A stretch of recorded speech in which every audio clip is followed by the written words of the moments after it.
বন্ধুরা, তানজুস কিচেনে আপনাদের ওয়েলকাম জানাই। আজকে আপনাদের সঙ্গে শেয়ার করব ঝাল ঝাল টক টক ছোট থেকে বড় সকলের প্রিয় হোমমেড ফুচকার রেসিপি। একদম বাজার থেকে কিনে আনা ফুচকার মতো টেস্ট পেতে গেলে ভিডিওটি স্কিপ না করে পুরোটাই দেখতে থাকুন। তবে ভিডিওটা শুরু করার আগে আপনাদের কাছে ছোট্ট একটা অনুরোধ, ভিডিওটি ভালো লেগে থাকলে লাইক, শেয়ার ও কমেন্ট করে দেবেন। আর আমার চ্যানেলে নতুন বন্ধু হয়ে ভিডিওটি দেখছেন তারা অবশ্যই চ্যানেলটি সাবস্ক্রাইব করে দেবেন। তো চলুন এবার ভিডিওটি শুরু করা যাক। আমি প্রথমে গ্যাসের উনুনে একটা কড়াই চাপিয়ে দিয়ে তাতে পরিমাণ মতো তেল দিয়ে ফুচকাগুলো ভেজে নেব। এখানে বাজার থেকে কিনে আনা রেডিমেড পাঁপড় ফুচকা ব্যবহার করেছি। আপনারা এই ফুচকাটা খুব সহজেই যে কোনো গ্রোসারিসের দোকানে পেয়ে যাবেন।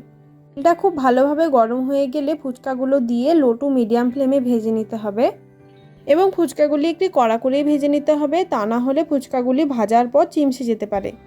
এভাবেই আমি তিনটে করে ফুচকা দিয়ে ব্যাচে ব্যাচে সব ফুচকাগুলো ভেজে নেব।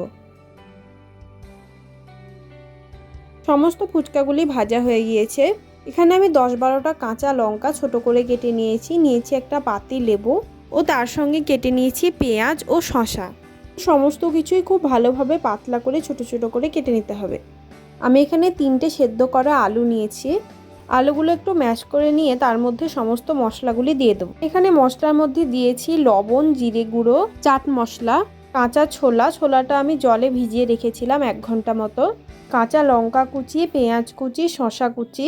আমি এখানে বিট লবণ ও সাদা লবণ দুটোই ব্যবহার করেছি, আপনারা চাইলে যে কোনো একটাও ব্যবহার করতে পারেন। এর মধ্যে দিয়ে দেবো পাতি লেবুর রস ও তেঁতুল ঘোলা জল।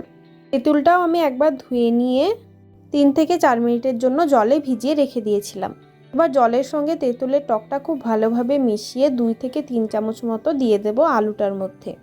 এই সমস্ত কিছু দিয়ে আলুটা এবার খুব ভালোভাবে মেখে নেব। এভাবে খুব কম খরচে বাড়িতে অবশ্যই এটা একবার বানিয়ে দেখবেন। আশা করছি ভিডিওর মতো করে ফুচকার সমস্ত উপকরণ বাড়িতেই বানিয়ে নিলে এই ফুচকার টেস্ট বাজার থেকে কিনে আনা ফুচকার টেস্টের তুলনায় কোনো অংশেই কম হবে না। আলুটা খুব ভালোভাবে মাখানো হয়ে গিয়েছে।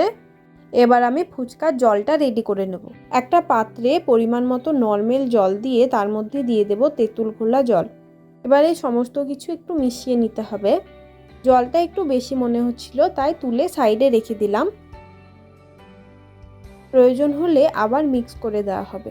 এবারে জলের মধ্যে দিয়ে দেব কয়েকটা শসা কুচি, লঙ্কা কুচি ও পেঁয়াজ কুচি। এর সঙ্গে দিয়ে দেব লবণ, 1 চামচ থেকে 2 চামচ মতো পাতি লেবুর রস ও সবথেকে ইম্পর্টেন্ট পানিপুরি মশলা। পানিপুরি মশলাটা আপনারা যে কোনো দোকানে খুব সহজেই পেয়ে যাবেন। আর দিয়ে দেব চাট মশলা।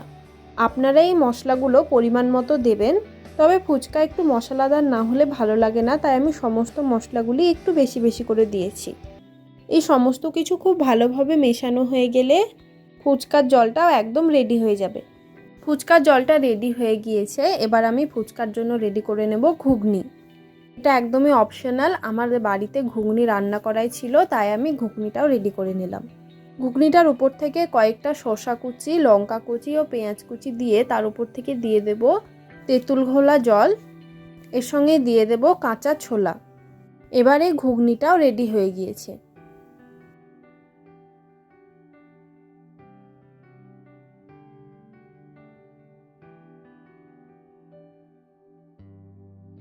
ফুচকাগুলো একটু করে ভেঙে তার মধ্যে দিয়ে দেব আলু।